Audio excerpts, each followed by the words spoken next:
ستړي مه شئ وخت مو په خیر نن شنبه د وري حمله 8 نیټه ده دا شمشاد دی او تاسې د 7 بجو نیم ساعته خبري ټولګه ګورئ په سر کې د مهمو خبرونو سرټکي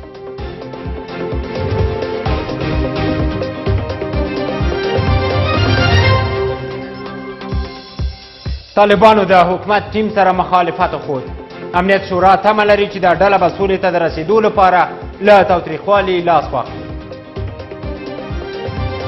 منفي تبلیغات ونه کړي خشونت راکم کړي اوربند ته غاړه کښېږدوي 102 مشکوکو کې 15 مثبت دي روغتیا وزارت اندېښنه لري چې د خلکو بې پروایي به یو بحران رامنځته کړي 15 واقعه ما تست مثبت تثبیت شد کابل ښار له قرنطین کېدو وروسته هغوی چې شپې ته ډوډۍ نه لري کور کې نشي څارېدلی او ښار ته وتلي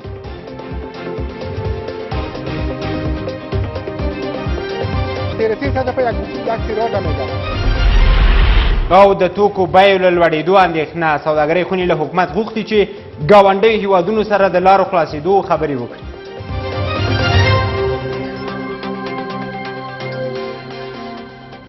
ښه راغلاست او اوس هم پوره خبرونه طالبانو د افغان حکومت له لوري د بین الافغاني مذاکراتو لپاره له اعلان شوي پلاوي سره مخالفت وښود د طالبانو له لوري رسنیو ته په رسېدلې خبرپاڼه کې ویل شوي چې یاد پلاوی د دوی د اصلي دریځ او امریکا سره د شوي هوکړې خلاف دی او د ټولو خواو استازولي نشي کولی طالبانو حکومت ته په اشارې لیکلي چې د بین الافغاني مذاکراتو پر وړاندې باید خنډونه جوړ نشي او یو ګروپ دی د ټول هیواد موضوع لاس کې نه اخلي د طالبانو په خپله اعلامیه کې ویلي له یو داسې پلاوي سره خبرو ته کینی چې د شویو توافقاتو او وضع شویو معیارونو په بنسټ تشکیل شوی وي او افغان حکومت د نورو جهاتونو په څنګ کې د یو افغاني جهاد په توګه ګډون کولی شي امنیت شورا وایي طالبانو سره زر تنه د دولت بندیان نشته او اوس هڅه کوي د خلکو په یرغمل کېدلو دا شمیره پوره کړي د ملي امنیت شورا بیان جاوید فیصل چې رسنیو سره خبرې کولي ویل په نږدې راتلونکي کې به د طالبانو یو پلاوی کابل ته راشي چې افغان حکومت سره د بندیانو په خلاصون وغږیږي فیصل وایي حکومت به د ولسمشر د فرمان له مخې 100 طالب بندیان د خاصو شرایطو له مخې خوشي کړي طالبانو له امریکا سره هوکړه کړې چې د 15000 طالب بندیانو د خلاصون په بدل کې به زر بندیان چې د افغان حکومت اړوندې خوشي کوي خو د ملي امنیت شورا وايي طالبان زر بندیان نه لري چې د پوره کولو لپاره تاوتریخوالي او د کسانو یرغمل ته دوام ورکړي په دغسې یو وضعیت کې چې موږ لا هم په جنګ کې یو د زندانیانو د لیستونو مسله همیشه د تغییر په حال کې وي د هغه تر څنګ طالبان زندان نه لري هغوی یوازې داسې ځایونه لري چې هلته اسیران شکنجه کوي د دوی شکنجې خونې دي چې هغه موجوده دي ولې په هغه کې هم تر زر تنه پورې اسیران نشته دا یو عمده دلیل دی چې طالبان د وطن راځي او د افغانانو خلاف خشونت کوي تر څو نور کسان ګیروګان ونیسي او دوی لیستونه پوره کړي فیصل وايي طالبانو منلي چې په نږدې راتلونکي کې یو پلاوی کابل ته د حکومت سره د بندیانو د خلاصون پر سر خبرو کولو ته راځي چې له دې وروسته به 100 طالب زندانیان د دوی د عمر روغتیایي وضعیت او کرونا څخه د اغېزمنېدو ته په کتو خوشي شي هر کله چې دغه هیئت افغانستان ته راځي او له هغوی سره موږ بحثونه لرو خبرې ورسره کوو تر هغه وروسته به د جمهور رئیس د فرمان په رڼا کې 100 تنه طالب زندانیان د هغوی عمر روغتیایي وضعیت او د کرونا د وژونکي وایرس پر وړاندې د هغوی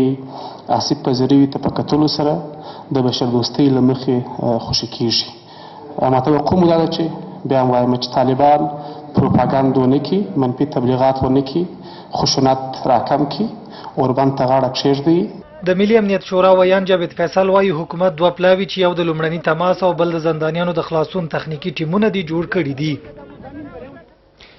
کابل ته د بندیانو د خوشي کېدو لپاره د طالب پلاوي راتګ ځنډېدلی دی د سره صلیب او طالبانو ترمنځ د پلاوي په شمیر جنجال راپورته شوی او تخنیکي ستونزه هم د پلاوي راتګ ځنډولی دی یوې سرچینې شمشاد ته منلې چې طالبانو غواړي د بندیانو پروسه د سره صلیب پر ځای د ملګرو ملتونو له لارې ترسره کړي. حقوه امنیت شورا ویلي چې طالبانو تر اوسه په عمل کې نه ده ثابته کړې چې سولې ته ژمن دي.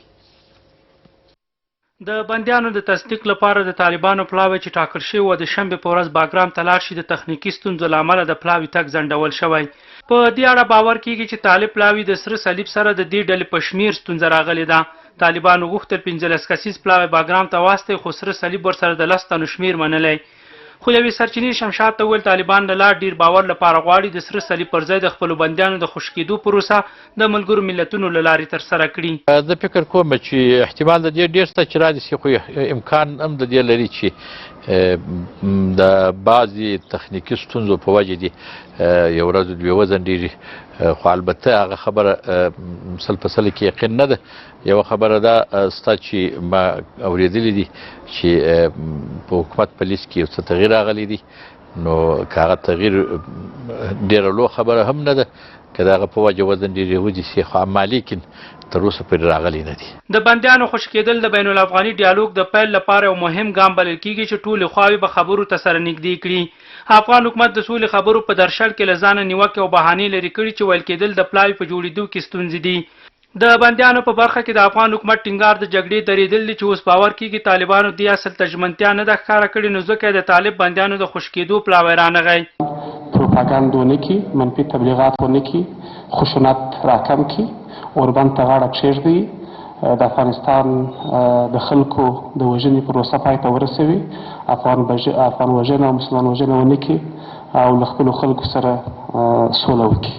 موږ ژمن یو چې پر خپلو کړو تعهداتو باندې باور وکړو او دا پروسه په ښه توګه سره مخته یوسو. طالبانو له افغان حکومت سره تر اوسه د ویډیوي کنفرانس له لارې 2 ځلې خبرې کړي، خو دا خبرې د بندیانو د تبادلې لپاره شوي. اوس که دا پروسه په ځنډني شکل مخکې روانه اوسي عواقب یې څه کېدی شي؟ طبعا چې څومره ځنډېږي د هغومره خلکو باور په دغې پروسه باندې کمیږي.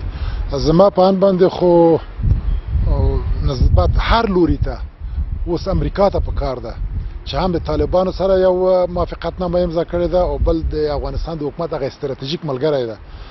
دوی باید په دغه لاره کې د غفلت نه کار وانخلي. اوس به ولیدل شي چې طالبان او افغان حکومت څنګه کولی شي د بندیانو د تبادلې لړۍ او بین الافغاني مذاکرات په مخ وړي، خو په ټوله کې د سولې خبرو ته هیلې په ډېرېدو دي. په تیرو 24 ساعتونو کې د هیواد په کچه د کرونا تازه 15 نورې مثبتې پیښې ثبت شوي. د هرات او کابل په لابراتوارونو کې 102 سمپلونه ازمایل شوي چې له ډلې 15 مثبت دي. روغتیا وزارت دا معلومات له غرمې وړاندې 11 بجې ورکړل چې له تازه ثبت شویو مثبتو پیښو څخه 1 د غزني، 3 فراه او 11 د هرات اړوند دي. د نورې نړۍ ترڅنګ افغانستان هم د هغو هیوادونو په ډله کې دی چې ورځ تر بلې پکې د کرونا ویروس مثبتې پیښې زیاتېږي. عامې روغتیا وزارت د تیرو 24 ساعتونو راهیسې په بېلابېلو ولایتونو کې د 15 تازه مثبتو پیښو د ثبت تایید وکړ او په وینا یې چې یو کس تازه په سمنگان ولایت کې د کرونا له ناروغۍ رغېدلی دی. در 24 ساعت گذشته 102 سامپل مشکوک به لابراتوارهای هرات و لابراتوارهای مرکزی کابل موصلت ورزیده بود که از او جمله 15 واقعه ما تست مثبت تثبیت شد که در جمع 15 واقعه 11 واقعه ولایت هرات، 3 واقعه هم در ولایت فراه و یک رویداد هم در ولایت غزنی ثبت شد. عامې روغتیا وزارت پر خلکو غږ کړی چې د کرونا ویروس د مخنیوي په موخه د عامې روغتیا وزارت سپارښتنې عملي او په ګڼه ګوڼه کې له ګډون څخه ځان وساتي. مشوره ها و توصیه های وزارت صحت عامه گوش داده شود. به مراتب مرگ و میر ما و مصابیت کمتر خواهد بود، اما اگر گوش داده نشه کشورهای دار ما و شما که واقعیتشان فوق العاده زیات می باشه. عامې روغتیا وزارت پر عامه پوهاوي ټینګار لري او له خلکو د عامه پوهاوي په برخه کې مرستې ته اړ دی. د وزارت اندېښنه دا ده که کرونا د خلکو له لوري جدي ونه ګڼل شي لکه د نورو هیوادونو به افغانستان کې هم وضعیت داسې کړي چې بیا به یې کنټرول سخت وي. کابل ښار کې د قرنطین لومړۍ ورځ تر ډیره هغو کسانو تګ راتګ کاوه چې بېګا ته ډوډۍ نه لري. ښاریان وایي د بېوزلۍ له امله نشي کولی په خپلو کورونو کې پاتې شي او له حکومته غواړي چې له قرنطین کولو مخکې دې ورته د څو اونیو نفقه برابره کړي. د عامې روغتیا وزارت بیا اندېښنه لري چې خلک کرونا جدي نه ګڼي، خو د کورنیو چارو وزارت بیا وایي که ښاریان کرونا جدي ونه ګڼي د یو مجرم په څیر به ورسره چلند وکړي. افغان حکومت د پلازمینې کابل په ګډون په څو نورو لویو ښارونو کې ګرځبندیز ولګاوه، خو کابل ښار زیاتو سیمو کې لکه د نورو ورځو په څیر وضعیت او ژوند دوام درلود. په ښار کې زیاتره هغو خلکو تګ او راتګ کوه چې د خپلې کورنۍ لپاره یې ورځنۍ یو مړۍ ډوډۍ پیدا کوي. د کابل ښار په ځینو برخو کې پولیس ولاړ دي او له موټرو هغه کسان ښکته کوي چې له 4 زیات ناست وي.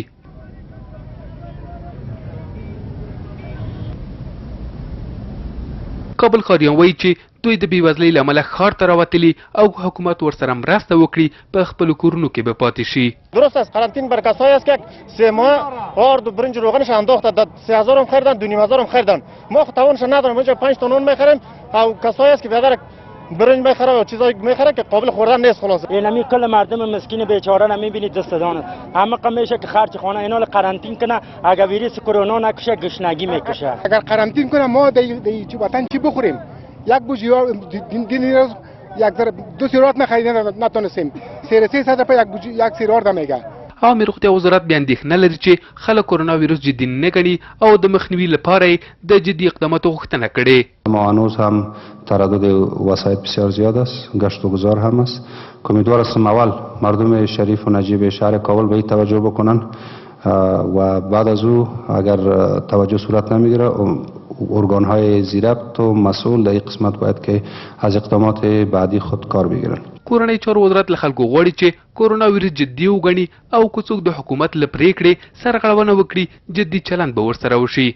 وزارت امور داخله برخورد یک مجرم را به اونا انجام میده که این غیر قانونی است و ما امیدوار هستیم که هموطنان ما به تمامی مواردی که به اساس فیصله کمیته با اونا شریک میشه او را مراعات بکنن و با ما همکاری بکنن.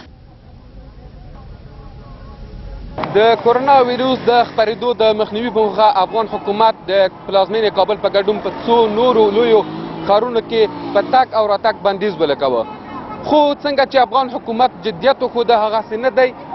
تاسو وینئ چې په کابل ښار کې په بېلابېلو څنډو کې لکه همدغه شیبه چې موږ کوم ځای کې موقعیت لرو خلک په عادي ډول تګ او راتګ کوي. یو څه نسبي هټیوالو خپل هټۍ بندې کړي دي او مرسیډیز موټر همدارنګه کراچۍ او لاس پلورونکي ډېر په ښار کې تګ او راتګ کوي. سمیع الرحمن رحماني، شمشاد رادیو تلویزیون، کابل.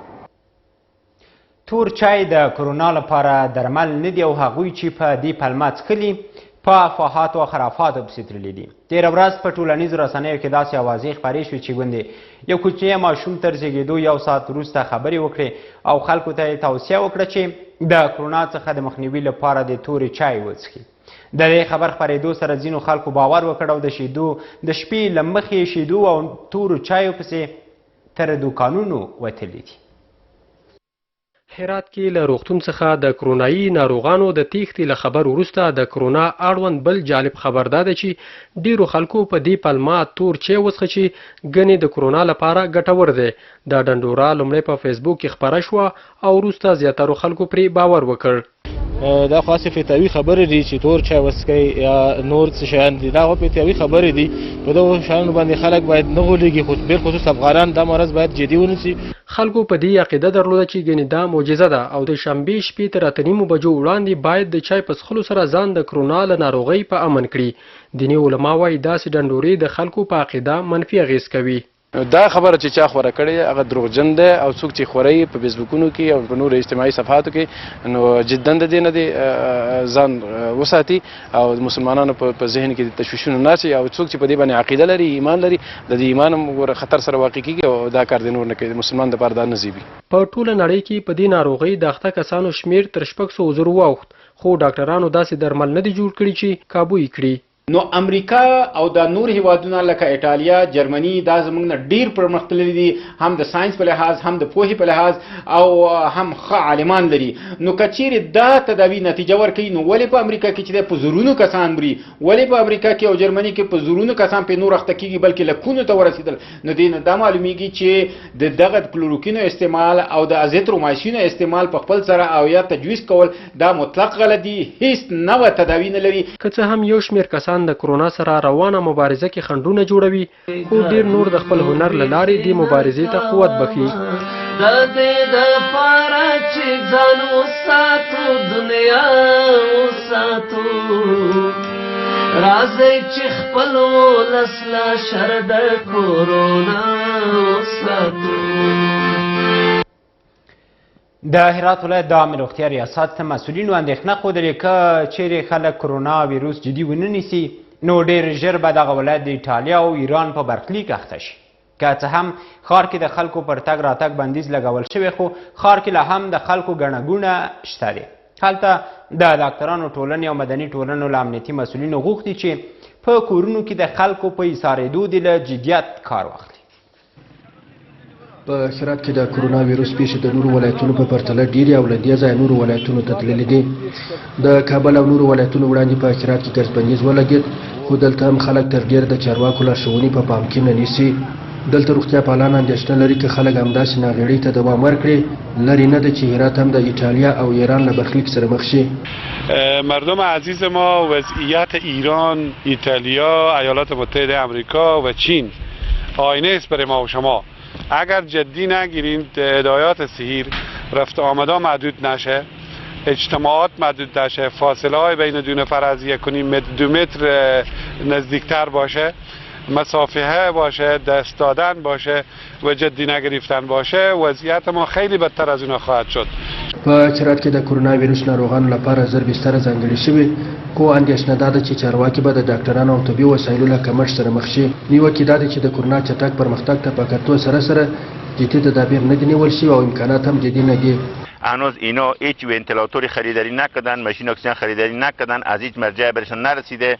ما امکانات کافی دیگه برای جلوگیری از کرونا قطعا در دسترس نداریم. این قرنطینه که فعلا در شهر برای افتاده یا نظر ما قابل قبول نیست چون ما نتونستیم 100% مردم به قرنطین ببریم، تنها تونستیم 50% مردم ببریم. دوی پر ولسمشر او د هرات پر سیمه مسؤلینو غږ کوي چې د خلکو قرنطین کول د جبري شي او چاته د اجازه نه ورکول کېږي چې له خپلو کورونو ووځي.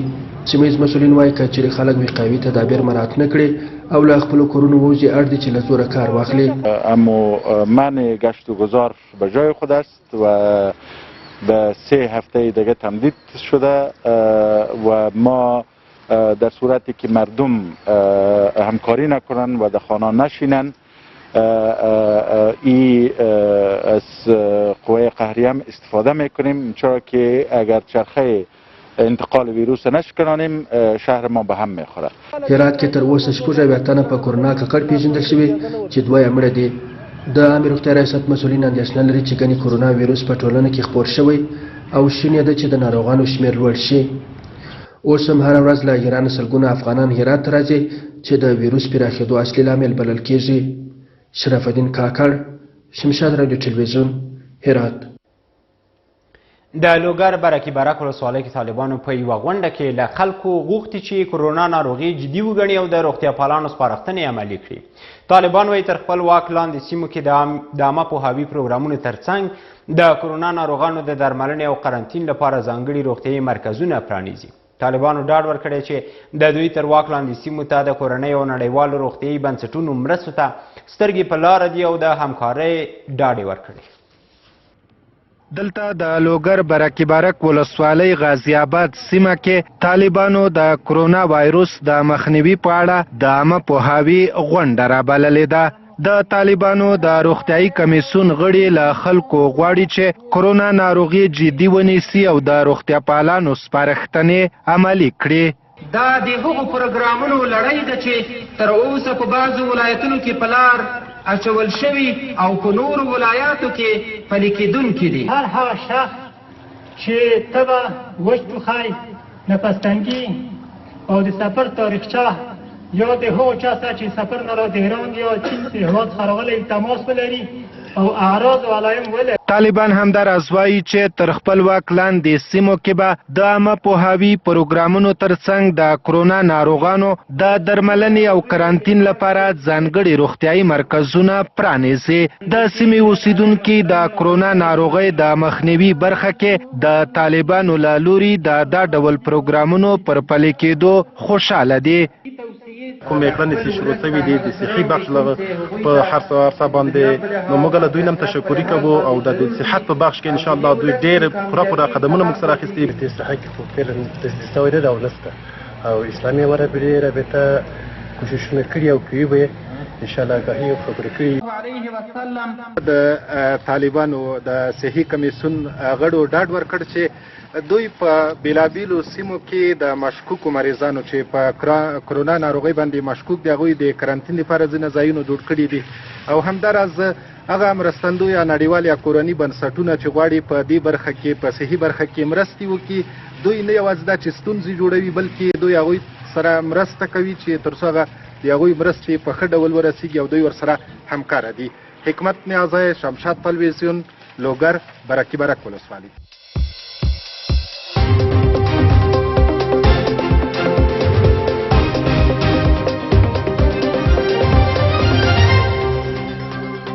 او دا هم یو اقتصادي خبر.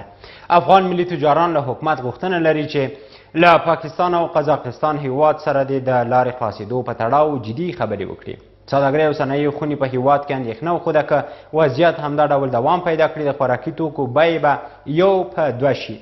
عام خلک بیا د خوراکي توکو د بیو له لوړوالي اندېښنه لري او د مناسب نرخ ساتلو غوښتنه یې کړې. پاکستان هیواد یو ځل بیا د افغان ملي سوداګرو پر مخ خپله دروازه د 14 نورو ورځو لپاره وتړله. له دې سره سوداګرۍ او صنایعو خونه اندېښنه لري که د پاکستان او قزاقستان وارداتي لارې د سوداګرو پر مخ خلاصې نه سي د توکو بیې به نورې هم لوړې سي. بیرته دا ادامه پیدا کړي بدون د شکه چې مشکلات راځي ځکه چې افغانستان یو ډیر محتاج او ډیر د هر ملک نه په خاصه توګه د همسایګانو نه زیات متضرر دی که د همسایګانو نه هم په وارداتي لحاظ او هم په مواد راخوشي نه کړي بالاخره موږ مشکلاتو سره مخامخ کیږو. عام خلک اندېښنه لري چې د کابل ولایت د قرنټین له اعلان کېدو سره سم په بازارونو کې د توکو بیې لوړې سوي دي. هټیوال بیا وایي چې واردونکو هیوادونو د خوراکي توکو بیې پر تجارانو لوړې کړي چې پر بازارونو تاثیر لري. وړه قیمته دي، کاروبار نشته، موټر ولاړ دي، ولکه هیڅ شی وي. غریب دومره نه لري چې ګیز وګای وخوري. مخکې بجای په 1500 و په 1400 اوس 1900 تا 2000 تا ختلی ده.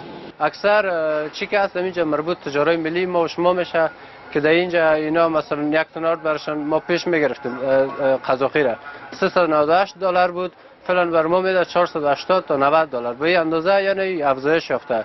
اکثریت محتکرین از یک گزینه استفاده میکنه و غیر من حیث یک گزینه بر خود نشماره دمی یک بانه میکنه دیر بلند بر نرخ خود.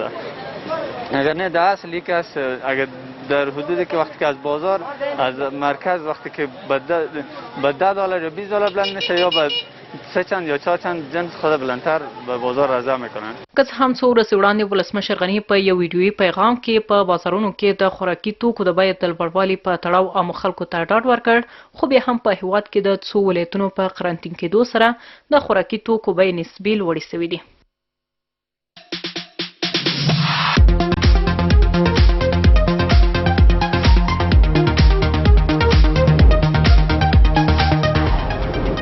سپورت له نړۍ مو سمیع الله پام خبرې.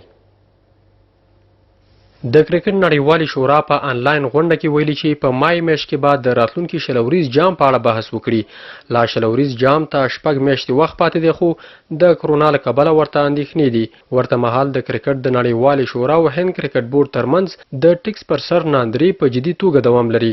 د هند کرکټ بورډ نړیوالې شورا ته 23.1 میلیونه ټکس نه دی ورکړی چې د همدې پر سر د دواړو ادارو جنجالونه د منازعاتو حل کمیټې ته سپارل کیږي. ICC ویلي که هند یا د پیسې نړیوالې شورا ته ونه سپاري نو هند ته به د بودیجې د ورکولو پر مهال دا پیسې وګرځوي. د پاکستان کرکټ بورډ پریکړه کړې چې تر دې وروسته به د یاد هیواد لوبغاړي یوازې په 4 لیګونو کې د لوبېدو حق ولري. وړاندې پاکستانیو لوبغاړو واک درلود چې په زیات شمېر بهرنیو لیګونو کې ولوبېږي، خو د نوې پریکړې له مخې د سوپر لیګ په ګډون 4 بهرنیو لیګونو کې لوبغاړي د لوبېدو حق لري. دا کار د دې لپاره شوی چې ځوانو لوبغاړو ته د لوبېدو موقع پیدا شي. پاکستان په داسې حال کې په خپلو لوبغاړو د زیاتو لیګونو د کولو بندیز لګوي چې لا له وړاندې پاکستاني لوبغاړي د نړۍ معتبره لیګ IPL کې نه اخیستل کیږي. مهم بهرني خبرونه هم شته خو تر لږ ځنډ وروسته